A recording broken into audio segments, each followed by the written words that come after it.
Next up, we have a presentation from Akanksha about children in war zones.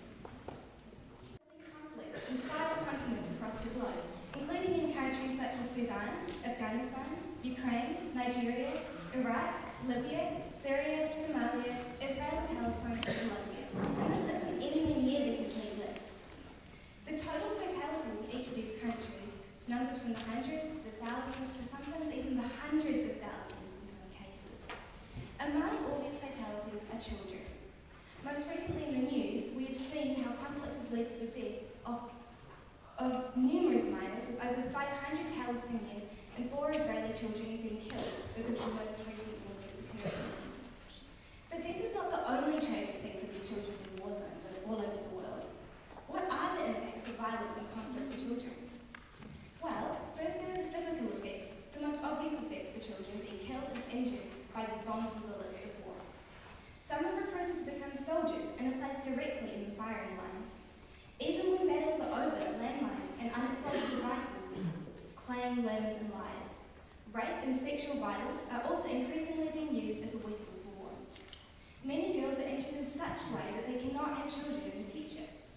Other children die or become seriously ill with indirect physical effects of war, such as where access to treatment for simple diseases like diarrhea and malaria becomes scarce, or hospitals and health centres are destroyed.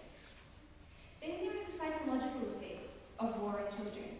We know adults suffer from post-traumatic stress disorder, but the effects on vulnerable and impressionable children can be worse, since many of them don't really understand what the conflict is about or why it is happening.